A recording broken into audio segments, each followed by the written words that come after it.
Hello everyone and welcome back to Clinical Psychology Community UK, and this is our DClinPsy Applications Talk for 2021, which means for those of you starting hopefully for the 2022 entry. I'm Holly. I am going to start as a trainee clinical psychologist on Monday, which is 2 days' time, which is a bit stressful really, but I just wanted to pop on and do this video because I said that I would before I started, and I know that I won't have time afterwards.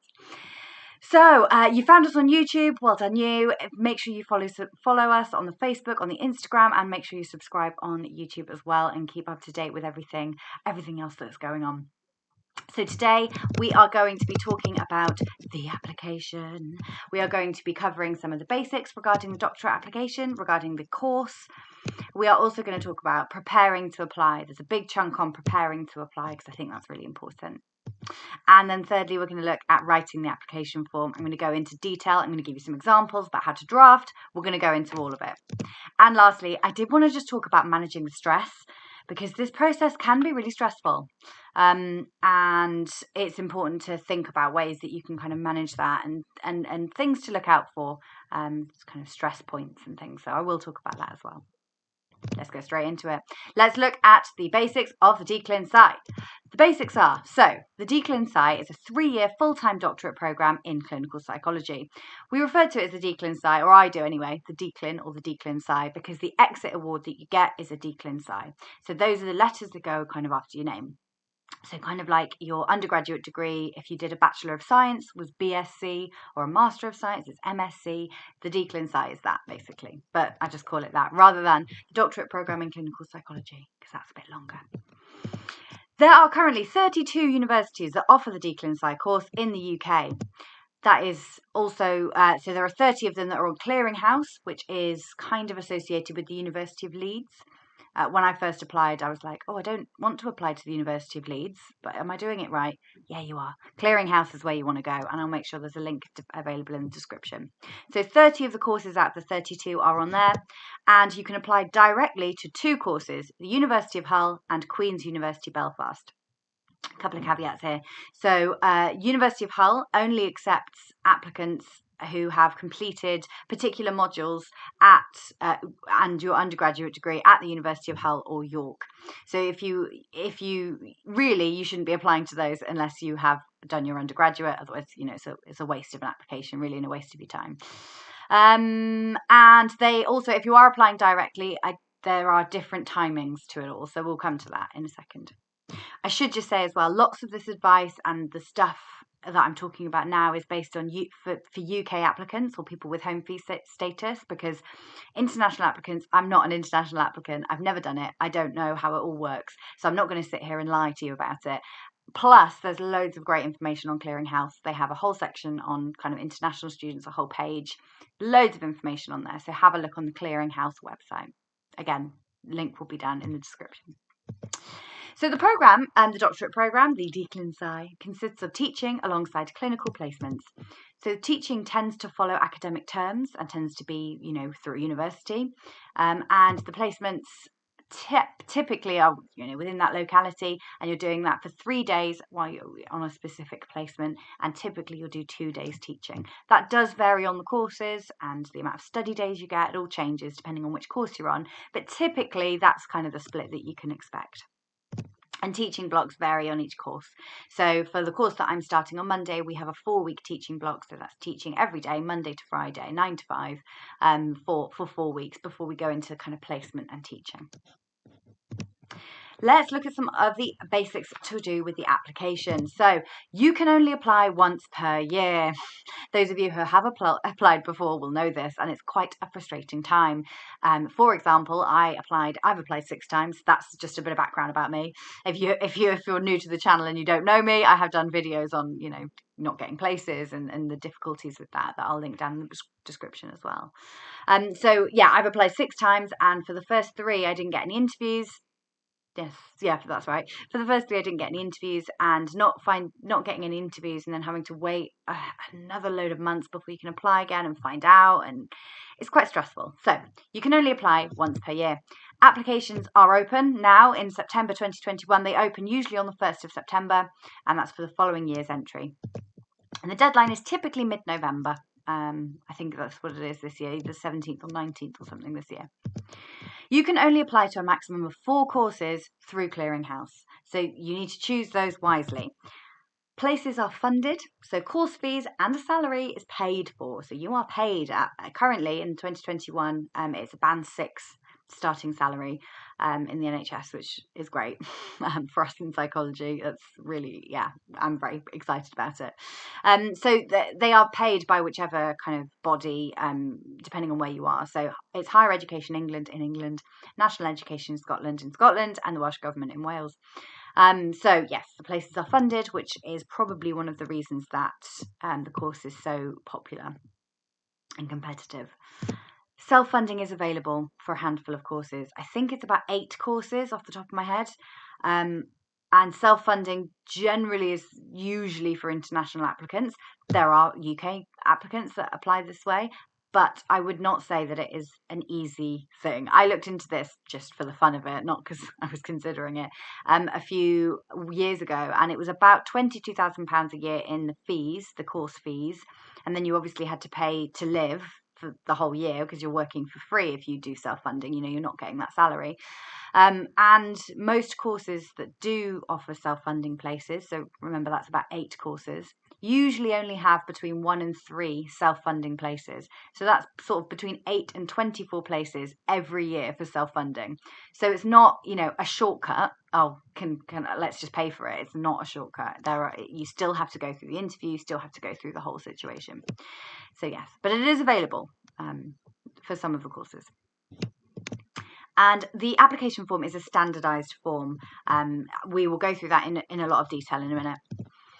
And to apply via Clearinghouse costs money. You have to pay a processing fee, and it varies depending on when you apply and how many, which year it is. So my first year, I remember it costing £50.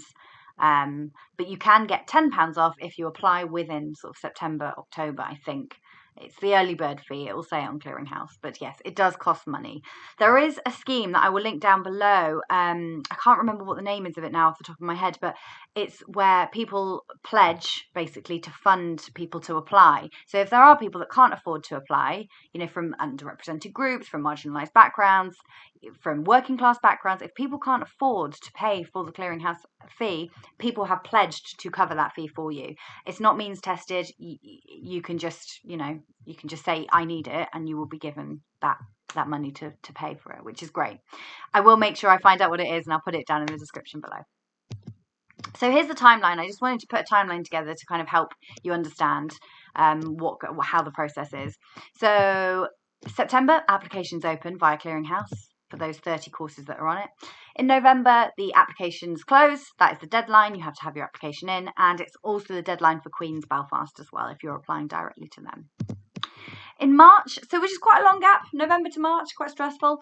The deadline is for courses to feed back application outcomes to you. So whether you have been offered an interview, reserve list for interview, or unsuccessful for interview. So yeah, that happens usually around March, sort of first week of March, last week of February, usually somewhere around there. The deadline will be actually on Clearinghouse. And then between March and May, the interviews are held. Some courses interview really early, some are later. But yes, that's usually when they interview. And for Hull, that is the application deadline in April. And then finally in June is the deadline to accept places. So sometimes people are offered multiple places and they have to choose, and then there's reserve list movement. There's a lot going on really in that last week or so, but it's usually in June. And then all the courses are really busy trying to organise all the trainees starting in September, and then the whole process starts again. So let's move on really swiftly to preparing to apply, because I fully believe that doing the preparation means that you have an easier time writing the application. That's certainly what happened in my case. I spent quite a lot of time doing the preparation and really thinking about what was important to me. And what I wanted to put across in the application. And when I came to writing it, it felt easier because I'd done a lot of the legwork. Anyway, there's a few things that we need to go through in preparing to apply. And to start with, for me, is always about choosing a course or choosing your 4 courses that you want to apply to, because your application form can be and should really be kind of tailored to those courses that you're applying to make sure that you're lining up with those values and that their values align with yours and things like that. So choosing a course to start with, I think is really important. And there are three kind of categories, three sort of ideas, notions that can help you decide on choosing your courses. Firstly, as I kind of alluded to, is their ethos and their values. What the course sees as important in training. So the course that I'm starting on Monday, they really value embedding people with lived experience into every aspect of the course, from shortlisting candidates to interviews to the tasks to teaching to the service development, all of the stuff that's massively important, and that's really important to me as well. It's like clinical health is one of my specialisms. It's something I'm really interested in, and it's the same for the course that I managed to get a place onto. So thinking about your specialties and things that you're interested in and seeing if they line up is really good. Secondly, location. We're not all able to just go wherever we want. We have families, children. There are lots of things going on, meaning that you can't just up and lift and move somewhere else for 3 years. So you may be bound by location. I kind of was. I wanted to apply to courses that were sort of an hour and a half away from my family and, from my fiance, because I didn't want to be too far away because they're massive sources of support for me. So that was important to me. But it's also important to consider, where would you be happy to live for the next 3 years, and maybe beyond. Because it might be that you acquire a job after training in that area. So it's important that, you might want to live there for a while. For example, I didn't apply to any courses in London because it isn't somewhere I wanted to live. And same for my fiance, he didn't want to live in London either. So I didn't apply for those because I knew that if I were offered a place, I would have to compromise on something that's important to me. And also thinking about whether there are any extra requirements. So some courses stipulate that you need to live within the area. It's a university rule usually, so it's important to think about that when you're looking at choosing a course. And lastly, I think this is really important, entry. And what I mean by that is, how do they shortlist? How are they choosing candidates? How do they interview? What's the whole process? Play to your strengths. Okay, so I started applying because initially, when my application wasn't that strong, I didn't have loads of experience. It was really important that I use shortlisting tests because I didn't really have any experience. So I thought I might have a better chance of being shortlisted if I did the tests. Turns out I couldn't do the tests. I was really bad at them. All the kind of situational judgment ones, and they were actually okay. It's the kind of deductive reasoning ones. Couldn't do them, or never did well at them. So in later years, I stopped doing them because it just wasn't getting me anywhere. Or you might be someone where the shortlisting test works really well. So play to your strengths. Use that. Apply to those courses. Again, are there courses that really value the academics? Do they want you to have a really strong degree and a good master's? Is that what they want? Then maybe apply to those if you have those. And also thinking about how to interview. So one of the courses I applied to and didn't interview for actually said that they run a role play in their interview, and I was terrified about that because role plays are scary, and particularly on top of all the stress of an interview, I just didn't think I was going to be able to handle that. So if you don't think you'll be able to handle kind of 3 interviews and a role play and a presentation or whatever, then maybe don't apply to the courses that have that as the interview. You want to give yourself the best chance possible. So those, for me, were the 3 really important things when narrowing down courses. Have a think, because choosing your courses, I think, is a really good first step. Another thing on preparing to apply is entry requirements. I know this seems really obvious, right? But let's go through it anyway. So do I meet the entry requirements? Check each course page on Clearinghouse or their website. Check what their entry requirements are really carefully, because you can only apply to 4. That's not a lot. 4 per year you can apply to. Let's make sure that you're applying to ones where you meet the entry requirements, just the basic ones, that you meet it and that you're eligible for it. If not, don't waste it. Don't waste your application. You can download a sample trainee clinical psychologist job description, which is available on Clearinghouse. Again, I'll make sure that's linked down below so you can kind of see what the job description might be, and actually if there's lots and lots of stuff on there that terrifies you and you think I wouldn't know how to begin with that, maybe you're not ready yet, maybe you're not there, and that's fine. Maybe you need a bit more time. That's okay too. There's always this big rush, but actually we need to do it when we're ready, because ultimately you'll experience training in a different way, I think. Basic entry requirements then. Graduate basis for chartership, that's GBC from the BPS, so British Psychological Society. What that means is that you have done some form of BPS accredited degree, or a degree that the BPS, a degree from a different country or something, where the BPS have said, yes, that degree is good enough to be accredited by the BPS. So that is one of the things that you need, and there are lots of different routes that you can get your GBC, which we'll talk about in a minute. And you need some relevant clinical experience. Those are the only requirements, really. If we really are reductionist about it, those are the only two. So we want graduate basis for chartership, GBC. You get that either, as I said, through a BPS accredited undergraduate degree or a master's conversion course, or if the BPS say, yes, your degree is suitable. And relevant clinical experience. This varies depending on the course. They will ask for different levels of experience, they might focus on different specialisms. It's all different, so you definitely have to read it. Some courses specify that you need a minimum of 6 months directly relevant clinical experience, or experience supervised by a psychologist.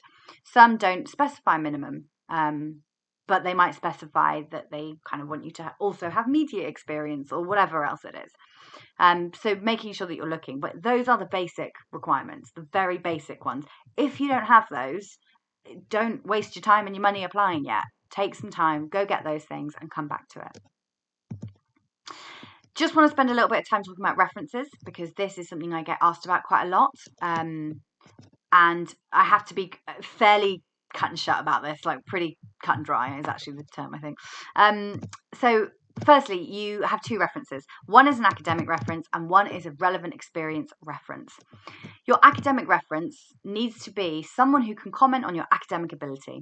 And this is usually an undergraduate, master's, PhD supervisor, because it should be from an academic institution like a university, a research institution, and they need to be able to comment on your ability to study at a postgraduate level. That's really what they're asking for in that reference. Yeah, and they should be from an academic institution where possible. The experience referee should have direct experience of and be able to comment on your performance in a relevant clinical context and or research context if appropriate. Really, they want that to be your current employer, usually, and ideally they want it to be a clinical psychologist. There you go. If it isn't your current employer, you need to explain that in the given section, which we'll talk about. And the other thing is, some courses do have specific requirements as to who can provide a reference, so make sure you check out what that is. Lots of people ask me, oh, well, I'm not in contact with my undergraduate supervisor anymore, so who should I choose? It really needs to be someone from a university that can comment on your ability to study at postgraduate level. Like, that really is the extent of that. Some courses might see it differently. So if you are really struggling, I would contact either Clearinghouse or contact the courses that you want to apply to and ask them for advice. It might be that your supervisor's passed away or has moved jobs, and it might be something like that. So have a conversation with them, because they'll be able to advise you far better than I will in a kind of general video.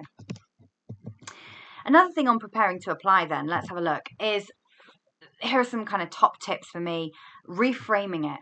I spent my last year when I was doing the application, I was thinking, okay, let's prepare for training rather than preparing for the application, which feels a bit foolhardy now, if I'm honest, because I'm 2 days before I start the course and I don't feel prepared at all. But I think back then I was really trying to think about preparing for training rather than just focusing on the application and the interview, because I think that was a better way to go about it for me. Using reflective models. This was a piece of advice that I got, feedback that I got when I interviewed in 2020. They said, use some reflective models to kind of make sense of your experiences, because you'll talk about them in a different way. And actually, that's why this whole YouTube channel was born, because I didn't really know about reflective models. So I learned about them and thought, hang on, I've not ever had any training on this or teaching or anything, and or discussions in supervision or anything. So let's make sure that this is available, basically. And I would highly recommend doing this. On Facebook, on our group, we have made templates available. If you'd like templates, I'll make sure I pop our email address in the description. Just drop us an email and I'll send you some templates for different reflective models that you can just have a go at, because it will help you know yourself a little bit better. And I think a big part of this preparing to apply is knowing yourself and knowing what's important to you. And the other thing is psychology books. Don't feel pressured to read anything. These are just things that helped me when I was kind of preparing for training rather than the application. Surviving Clinical Psychology. I'll say it till the cows come home. I absolutely will. I love this book, and it's something that I plan to revisit, throughout my career, because there's lots of reflective exercises and different ways of doing things and thinking about things in this book. So highly recommend. And the second one is Professional Issues in Clinical Psychology. Again, both of these are very focused on kind of professional and personal identities and where you sit within clinical psychology and helping you think about that. And I think maybe that's why these were so helpful for me writing my application, because it helped me think about those things and put it onto paper, onto the application. So that's just my bit of advice there. But, ultimately you will have your own ways of doing things. But I will tell you about what I did as well, and maybe it'll help you. But as I say, you know yourself better than I do. You will know yourself well enough to know what works for you, and just give things a go. You've still got some time. Just give things a go. See what works, see what doesn't. That's what I would do. So how I prepared to apply then. I wrote 3 lists. I love lists. They determine my life. I love them. My first one was my biggest lessons. The biggest things that I'd learned professionally, mainly professionally and personally as well, and examples of times that I learned those lessons and how they related to training. So I will talk a little bit more about what some of them were, because I will talk about kind of what I wrote in my application. But my biggest lessons was one of the lists. Secondly, I wrote about why I wanted to be a clinical psychologist and train at my chosen courses, because that's one of the things that you need to get across in that form, is that you have a good understanding of what clinical psychology is, what the role of a clinical psychologist is, because they are putting a lot of resource into you as a trainee. They want to make sure that you're not going to go into, private practice after 2 years. They want to make sure that they're getting their money out of you, and that you know what training is going to be. Because I think sometimes, particularly for me, when I was when I left uni, I was like, oh yeah, like I'll be great when I get onto training. Everything will be roses and everything will be fine, and I'll just deal with it and it'll be great. And now I'm like 2 days out, I'm a bit terrified that was foolish. Now I'm like, how am I going to cope? Oh my God. But anyway, that's kind of beside the point. I wrote about why I wanted to be a psychologist, and I keep trying to remind myself of that when I get all panicky and anxious about it. And I also wrote about my competencies so far. So things that I had developed, what I enjoyed, and things that I needed to still develop, and how that related to training. Because that's basically what the personal statements ask you. So I found those really helpful. And when it came time to writing my application, I started writing about what felt most important to me from the lists. I wrote about managing imposter syndrome. I wrote about lessons from supervision. I wrote about my experience working with marginalised groups. I kind of reflected on all the different client groups that I'd worked with, and realised there was a theme. And actually, they were highly stigmatised groups. Substance misuse clients, obesity clients, lots of different types of groups that are kind of deal with a lot of prejudice and marginalisation. So those were some of the things that I wrote about in my application. And what's really interesting, people often ask me, should my application be different every year? I think yes, because if I wrote this application now, it would be very different, because I've had a whole other year of different experiences, and it would be different. Not that I regret anything I wrote in my application. I was really proud of that application, more so than any other one. But yeah, it would be very different, because you should be a different person. You should be, developing. You shouldn't be a different person, but you should be developing, and new skills should come up, and things should feel important to you. Managing imposter syndrome at that time felt massively important to me, and it doesn't feel as important to me now. Talk to me in 2 days' time when I'm on the course, but right now it doesn't feel as important. So yeah, things should change, and I would write a different application now if I were doing it. So let's move on to writing the application. This is a chunky section, guys. Like, I know, but we're going to go through it. Hopefully it's going to be helpful. I really hope it will be. Take from it what you will. And apologies if you've done this application before, because some of it might be a little bit repetitive, I would imagine. But also it's good to confirm that you're on the right track. So the clearinghouse application. This is what it looks like. When you log in and you set up an account and you log in, you get this down the left-hand side of your screen, you get your application, and it has all these different sections. So your details has, your name, your date of birth, your address, your contact details. Funding has your eligibility status to work in the UK, your nationality, and your self-funding status, whether you're going to self-fund or not. Basically, it's a tick box, yes or no, I think, from memory. Your course centres are selecting your chosen courses. So each course, when you go onto Clearinghouse, has a number assigned to it. It's not ranked. When you put your course centres into your application, it's not, ranked in order of preference. Whatever order you put it in, when you press save and go back to it again, it will just be in the numerical order. So it's nothing to do with preference. You don't get to choose, and rank them. It's just whichever courses that you want to apply to. They assume that you want to apply to each course equally, basically. The basics have things like your GBC route, so how you acquired your graduate basis for chartership, your language skills, and your disability, so whether you declare a disability or not, which I don't think you have to do, but it's something that you would need to decide whether you would like to do.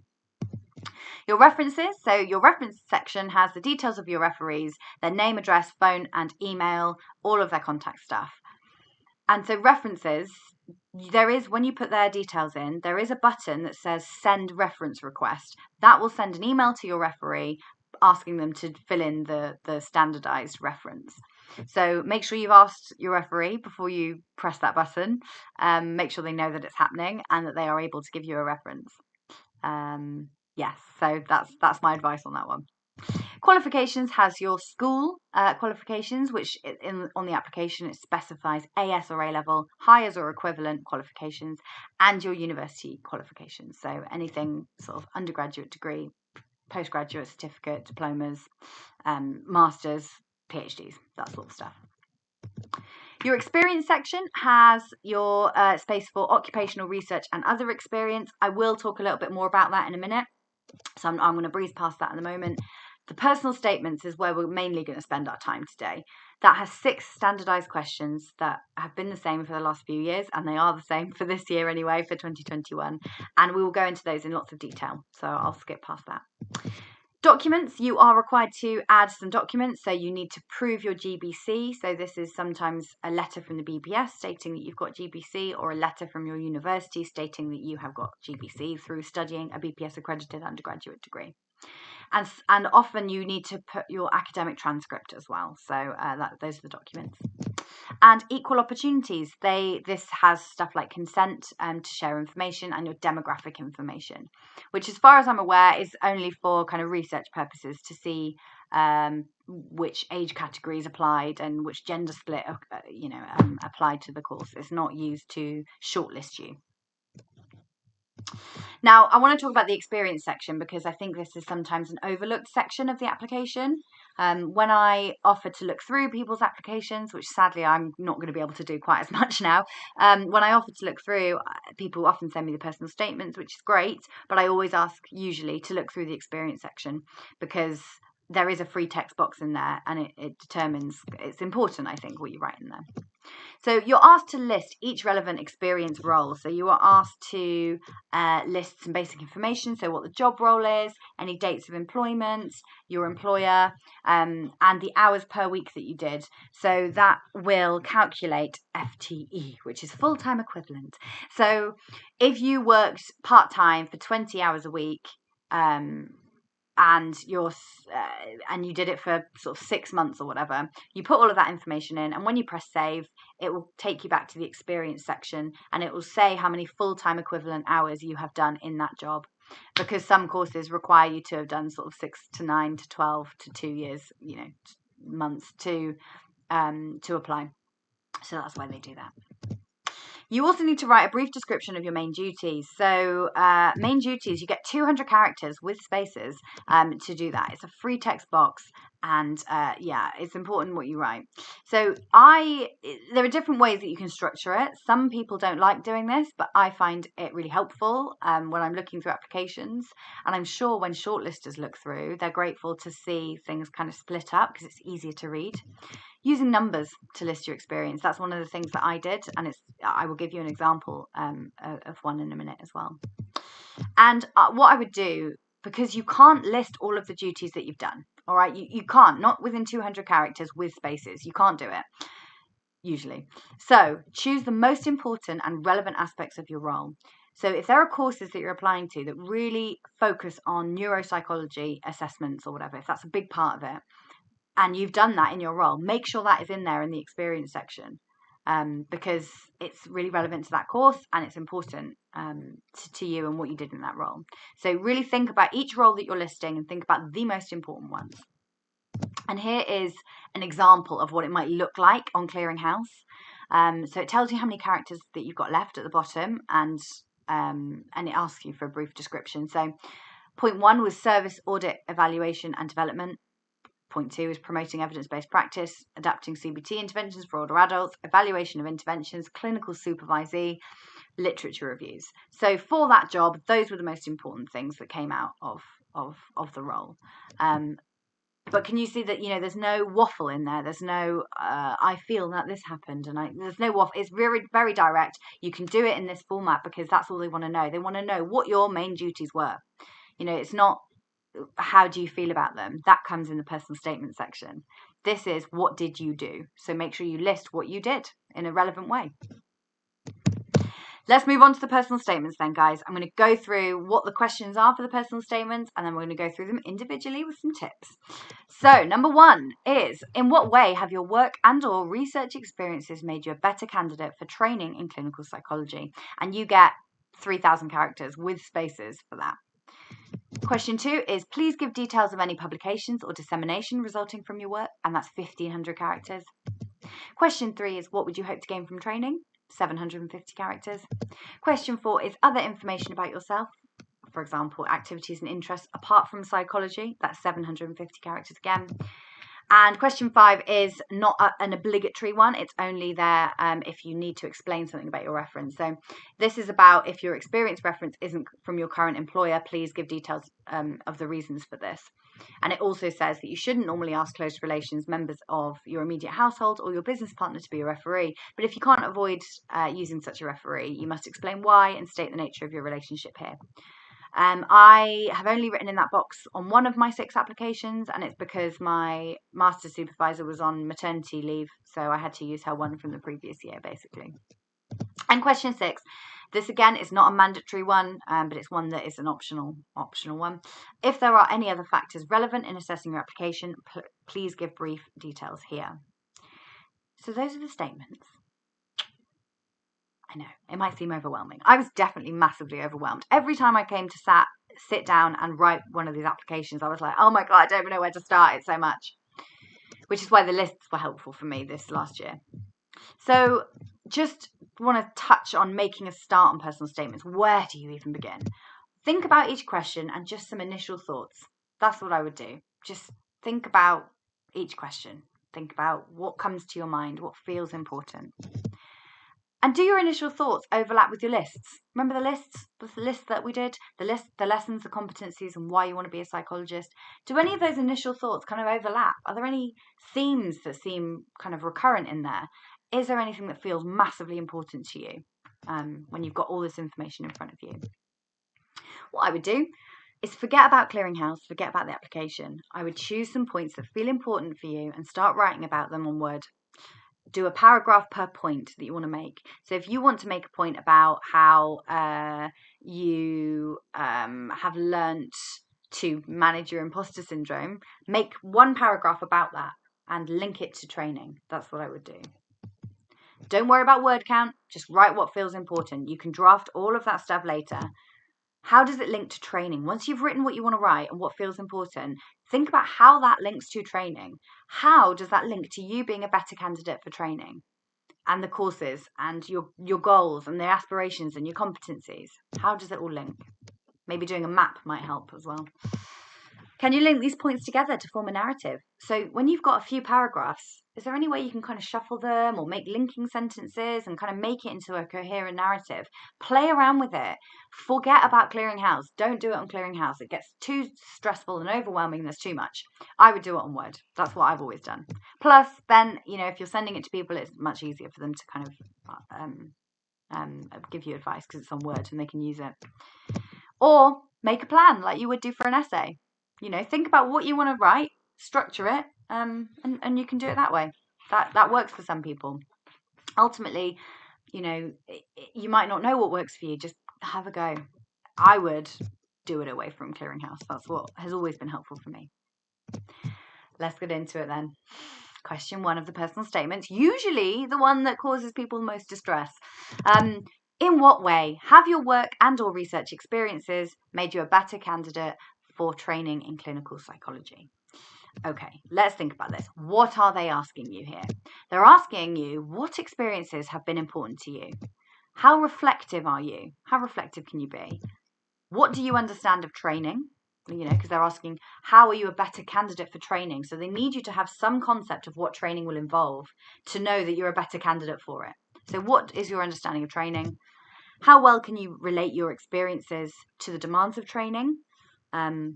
That's a really important link there. That's something that they're looking for. And how well do you write when character limited? They're looking at all of these things. And I know that might be really overwhelming. Oh my God, they're thinking of so many things. What do they do?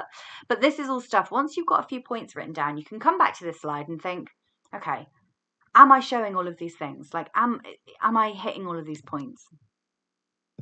Here's what I included in mine. So I included my experiences of managing imposter syndrome and having burnouts, lessons from supervision, so sitting with uncertainty and using rather than suppressing my curiosity. I think I did do a video on imposter syndrome, which I'll link down below as well.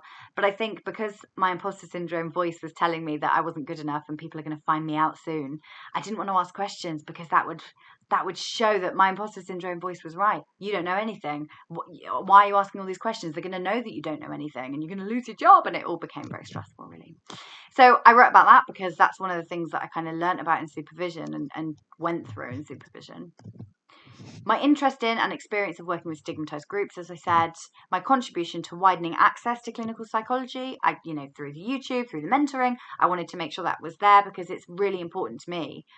I read a lot of applications that are like, I'm all for widening access. Great, that's brilliant. How are you doing that now? You don't have to be a qualified psychologist or even a trainee. You can do it now. So if that's really important to you, try and act on it. Find a way that you can help someone or something and do that. So that's something I spoke about anyway.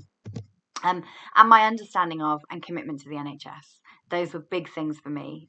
For the course that I am starting at, actually, they specified that in their clearinghouse blurb, commitment to the NHS, which makes complete sense. And I didn't just write it because it fit that. I wrote it because it's important to me as well as the course. I would try and steer clear of writing what you think they want to hear because it comes across as you're writing what you think they want to hear, not what you think is authentically true and sincere for you. So I would write what is really important to you. That's why we, do all the preparation stuff. So here are some other tips for that first question because it's usually the one that causes people the most stress. You could use headings to structure it if you want to. You could do research, you could do clinical, academic, you could use different headings. That's absolutely fine. You can do that if that works for you. Always link it back to the question because I read so many statements and they're saying all these brilliant things and that's great, but it's not answering the question. The question is, in what way have your experiences made you a better candidate for training? So if you're not answering that, take it out or reword it. Make sure you are answering that question. That's the most important thing. That is what they're looking for. Always link it back. Don't repeat any information you've included elsewhere. So in your experience section, you've listed your main duties.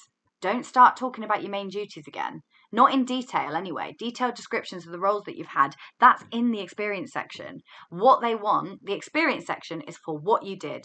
The personal statement section is for how did it make you feel, those experiences, and how do they make you a better candidate for training? That's what it's about.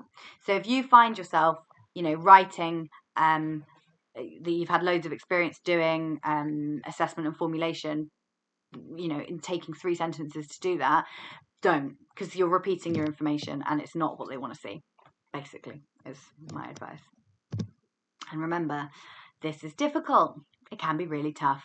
You're not abnormal if you find it tough. Be kind to yourself and give yourself some breaks. That is wholeheartedly my advice.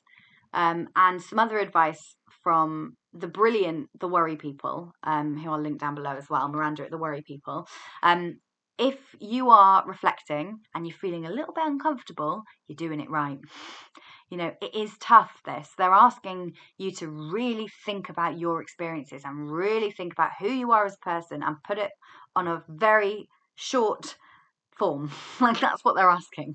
So it's tough, all right? It's okay to find it tough. It doesn't mean that you're rubbish. It doesn't mean that you're not good enough. Nobody sits down and goes, God, that was easy. Wrote it in 1 and sent it off. I don't think so. I've not come across anyone yet. So yes, just remember that it is tough. Let's move on to question 2 then. Another one that causes people some distress. Please give details of any publications or dissemination resulting from your work. 1,500 characters with spaces for this one. So what are they asking? Well, they're asking, how have you contributed to the world of psychology so far? What experience do you have of publishing research papers? And what experience do you have of service development and or dissemination of information internally, as well as externally, but internally, that's what they're asking as well. I think lots of people see this, and I did when I first started applying to this. Please give details of any publications or dissemination. I was like, oh my God, I've got 1 publication as a 4th author. That's, oh my God. So I just wrote the reference for that and didn't put anything else. Well, that's not true. Like, dissemination is what you've done with your work that you've done. All right. So things like, in fact, we're going to come on to this now. What should you include? Details of any publications in journals. Yeah, absolutely. But that is not the only thing they mean. Details of any articles you've written. See if you can get an article published by The Psychologist, the BPS magazine, or online, or, anything like that. See if you can get any articles published, because they want to know if you're able to use your voice and put it out into the world of psychology, really. Details of any service development work you've done, like audits, evaluations, literature reviews, training, development, anything like that you've done. That's massively, massively important. And anything relevant, really. So I used headings in this section. So I spoke about service development and promoting evidence-based knowledge, and I used different work things that I'd done. So promoting evidence-based knowledge, I had compared the Welsh and the English evidence-based guidelines and did some work around that and promoted it within our service. So I spoke about that because that was important for me, and it was important for the courses that I was applying to. But really, it's any work that you've done, like leaflets or courses that you've developed, or in any materials that you've done. That's all dissemination, and it can go in there. Your poster presentations at masters or anything else, any kind of dissemination stuff that you've done. They really want to know how your voice in psychology has been developed. So here are some additional tips. Yeah, as I say, you can use headings and numbers to structure your answer. It makes it easier to read. You don't have to, though, as well. Depends on how you write, depends on what you've got to write, but that can sometimes help.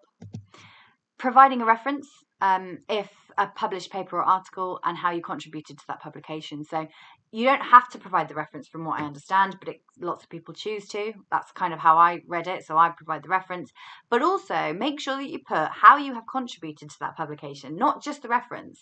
Because that doesn't mean anything. You could have just done data collection. That doesn't mean anything. Talk about what you did.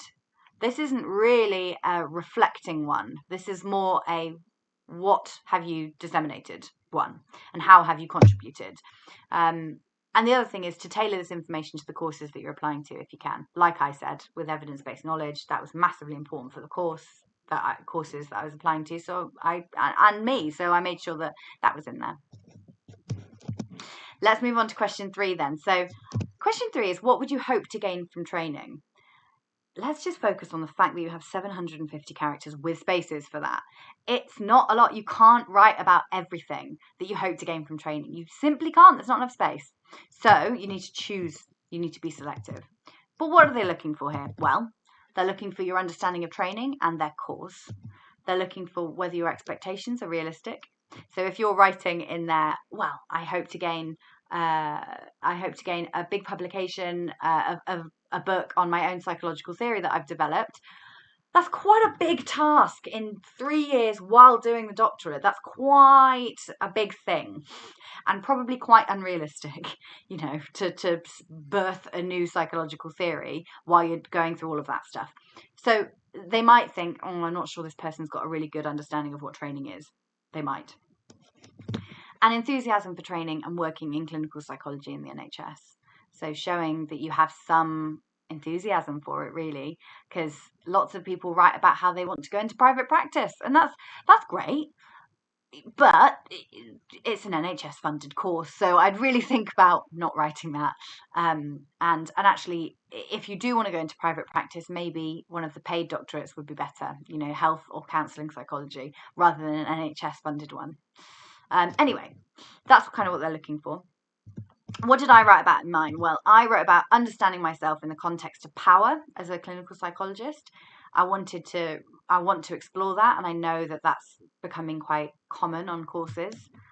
I spoke about wanting to explore psychotherapeutic models and contribute to the evidence base by addressing gaps. And I gave some specific examples of gaps that I might want to think about addressing that were based on the university research interest as well as mine. And clinical health psychology is a special interest. I wrote about that because that's something that is authentic to me and to the course as well. So that's what I wrote about. But here are some additional tips. So, as I said at the start, accept that you can't write about everything that you hope to gain from training. You have to just be selective about it. You have to pick the most important things for you and the course. And give some examples. If you want to do research, well, what sort of research do you want to do? If you want to learn about, I don't know, psychotherapeutic models, or is there any particular teaching you can't wait to do? Give some examples. Be really specific about it.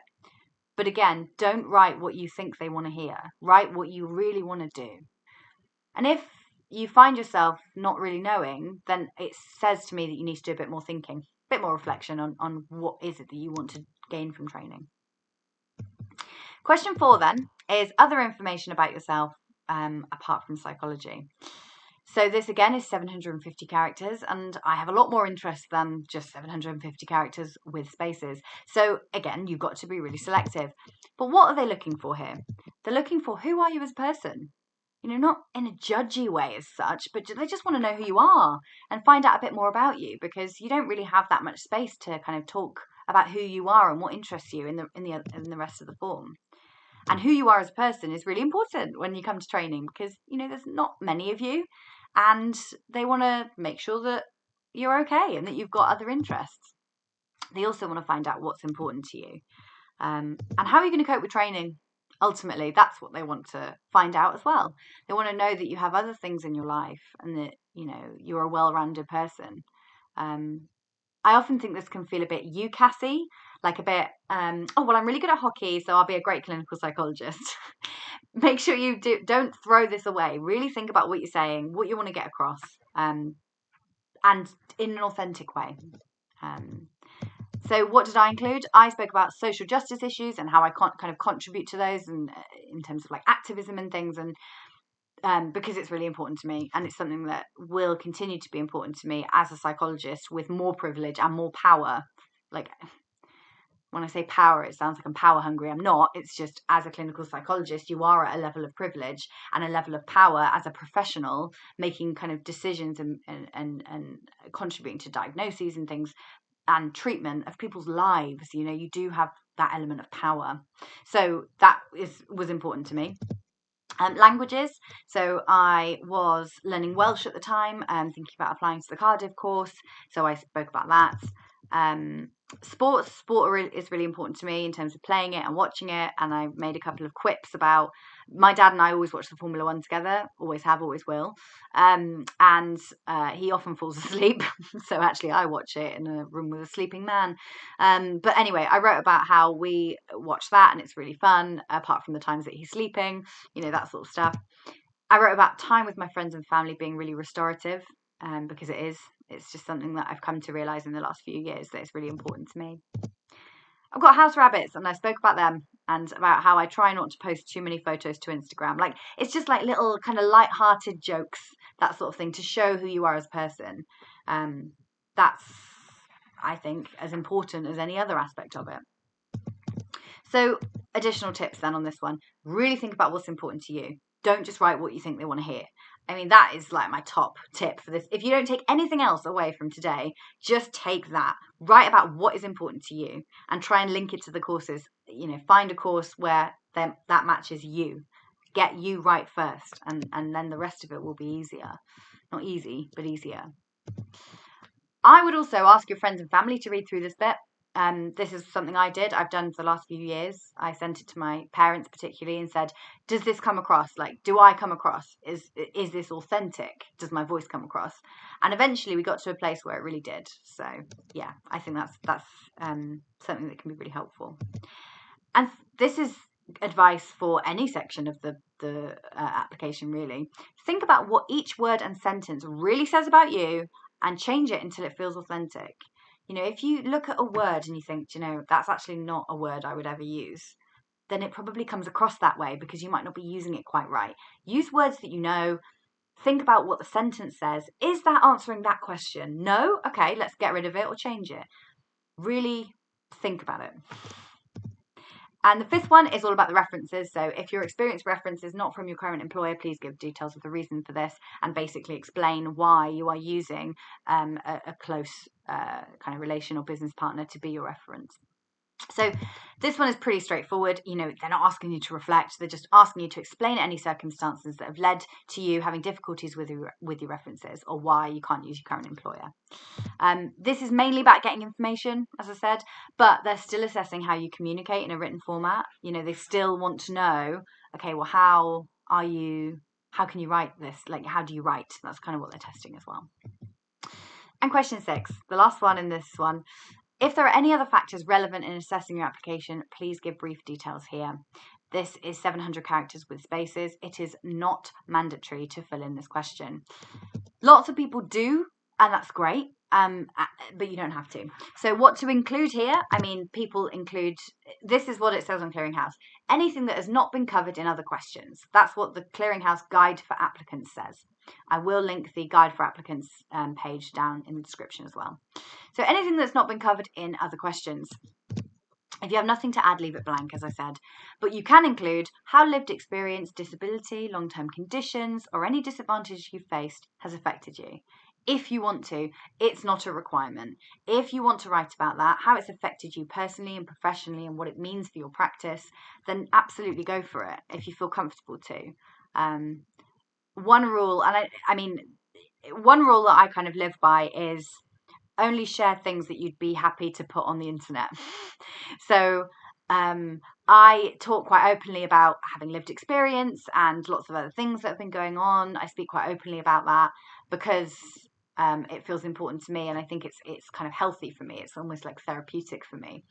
But other people might not feel that way, and that's okay. But if you write it in your application, you might be asked about it at interview. Something I've heard. I'm not sure if that's 100% true because the questions are standardized.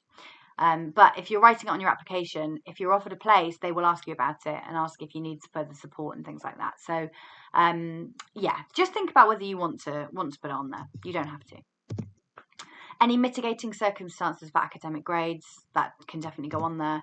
And any information relevant if this is a career change, for example. If you coming to it as a second or third career, then write about it there. That might be helpful. So that was the personal statements.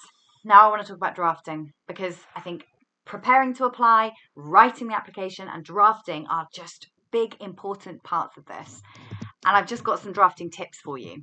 So the character limits are small. We know this. Drafting is very important. Going over each word and sentence and think, is this succinct enough? Is this concise enough? Is this relevant? Is it specific to me? What I get a lot of when I look at applications is stuff that maybe 70% of other candidates could write. They don't care about, well, they do, of course they do, but they're not as interested in, how many years of care planning and assessments and risk assessments you've done. That's fine. Like, you will have a base level of that if they're looking at your application, if you're applying. But what they want to know is, okay, well, what were some of your struggles with it? What specifically did you do? Like, how do you make it specific to you? That's what I would say. Am I using any fluffy language? Be direct. When you're thinking about drafting, be direct. Try and, you've got to think about this. Really don't try and walk around it. Just make the point. Make the point, because it will read much better. And take breaks from drafting. Going back with fresh eyes makes a massive difference after a few days. So I'm going to move on to an example, okay? And this is an example that I just whipped up. It's not from anyone. It just hopefully will kind of help you understand drafting a little bit and wording. So here's an example, right? So just an example of the first question on the personal statement. I like to think I have the ability to work with a range of stakeholders with various mental health issues. I enjoyed working with different people and in different services and look forward to doing this while on training. This should make me a good candidate for training in clinical psychology. If you want, pause the video here and think about what you think about this. What would you change? Think about that for a minute. Well, hopefully, if you have paused, you're back. If not, then let's carry on. Here are some things that I would change. Let's go sentence by sentence. So, I like to think I have the ability to has changed to I can. I can work with a range of. That's much more succinct. No fluffy language. Being direct. Just get it on there. I can work with a range of stakeholders is a bit businessy, so I've changed it to clients. It's a better way, I would say, of being kind of consistent throughout as well. Clients is the shortest way that you can refer to service users, clients, patients, but be consistent, use one word, and clients is the shortest version of that. So just saves you a few characters and is a little bit more consistent with what the courses call people. With various mental health issues, just put presentations. Again, that's just a different way of phrasing it that saves characters. So I enjoyed working with different people and in different services and look forward to doing this while on training has changed to I enjoy this work. Just more simple, simpler and clearer and shorter. You don't need working with different people, different services, blah, blah, blah, blah, blah. Yeah, okay. Just you enjoy this work. That's all they need. And this should make me a good candidate for training in clinical psychology. You can change it to this makes me a strong candidate for training. But, actually, you could write it as this. I enjoy working with a range of clients with various presentations. This makes me a strong candidate for training. Okay, so what are you actually saying with that? You're not saying anything. You're just saying that you like working with different people and therefore you're a strong candidate. So take all the waffle away from the first bit, that bit in black. If you take all the waffle away, the blue bit is what you're left with, really. So really think about what each sentence is saying. Really think about that and any other words that you can use and how it answers the question. This does not answer the question, in what way have your experiences made you a better candidate? It doesn't answer the question. So really think about that. So this is the same example. So I won't read it out again, but it's the same example. Instead, it could be written something like this. And again, this is not perfect. This is just an example of a better way of doing it. And it would need further drafting as well. So I have worked with a range of clients with various presentations. For example, psychosis, health anxiety, hoarding. On reflection, I noticed similarities across these seemingly different clinical populations. For example, feeling vulnerable and/or unable to trust professionals. I found that building a therapeutic relationship was central to meaningful recovery. These experiences have made me attuned to clients' needs and able to adapt my practice to meet those needs. This will aid me on training when on placement and in applying teaching to my practice. Okay, lots of words, I know. Let's unpick that a little bit. You've given examples. You've said exactly what things you've worked with. You've reflected. On reflection, I noticed that there were similarities. You've really thought about those different clinical populations and actually whether clients as a whole had a characteristic that was similar, feeling vulnerable and or unable to trust professionals. And then you've moved it forward. So I found that an action that I did, like building a therapeutic relationship, was central to meaningful recovery. And these experiences have helped me by learning about clients' needs and adapting my practice, and this will aid me on training, particularly on placement. So you're showing that you understand what training is, what you'll be doing on placement, and applying teaching to practice, which is what you need to do on training. Again, it's not perfect, but it's much better than the top one because it's actually answering the question and giving examples, and it's specific. It's more specific to you. The chances are lots of people actually could write this as well. So maybe making it more specific. But I tried to keep it general because there's lots of us watching. So the other thing on drafting that I want to talk about is asking others for help. before you show anyone your application form, I would be reasonably happy with it. Or have a really clear idea of what you want to include, because if someone replies saying, oh, I don't think you should include this, and you take it out and it blows a hole in your application, and actually it's really hard to link the rest of it up, you put it in there for a reason. So what's important to you? If someone says take that bit out, you can say no. Like, that's okay. Remember, it's your application, it's nobody else's. And choose who you ask wisely. I would choose a clinical supervisor or another clinical psychologist who knows you. I would ask trainees, ideally on your chosen courses, and some on the Facebook group. There might be ways that you can get in contact on our Facebook group, and also on the UK Clinical Psychology Applicants page as well, that I'll link down below. Your friends and family, they can ensure that you come through in the application, because that's the aim of this, is that you come through. They read your application and they say, oh, this person, it seems friendly, caring, compassionate, experienced, all of these things. And that's what they're looking for. And also, the other thing about asking others for help is, if you want your application back by a certain time or date, tell them. Like, I do some application stuff for people, or have done, and I'll always ask, when do you need this back? Because I might be busy. If I'm going to be busy, I'll ask. Now, the last little section that we're going to talk about is managing the stress, because it's hard, guys. It is, it can be. I don't know. That's my experience, is that I found it very tough. Maybe it isn't for everyone. I don't know. So tips for managing the stress. Firstly is boundaries, right? So putting in some boundaries to keep yourself safe. This will ultimately be useful for training. So if you are working, if you've got a really stressful day at work and you've got to go and work on your application, just maybe put a boundary in saying, if I've had a really tough day, I'm not going to work on my application, because what good is that application work going to be? How useful is that going to be if I'm here and I can't? Make sure you boundary yourself, or say to yourself, I'm only going to do 2 hours of it on a weekend, and the rest of it I'll do in the week. Something like that, just make sure that you're keeping yourself safe. For example, and I have to say, I did not stick to this boundary. Sorry, guys. Hypocrite right here.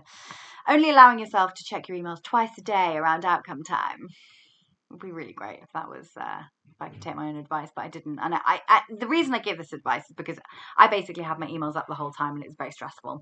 And I'd advise you not to do that, because it was really stressful. And also, the other big thing is not comparing yourself to others on social media. So I'm quite aware that people might perceive, me and how I come across in different ways. And I can absolutely assure you that I'm a massive ball of anxiety. And I might come across as quite concise and knowledgeable and things like that. But, social media is a lie, it's a mask. It's an act that we do. So just remember to not compare yourself to others on social media. If someone posts in, the 2nd of September saying, submit my application, doesn't make you any worse of a person if you haven't submitted yours, or if someone's writing saying, oh my god, I'm done, that was such an easy application.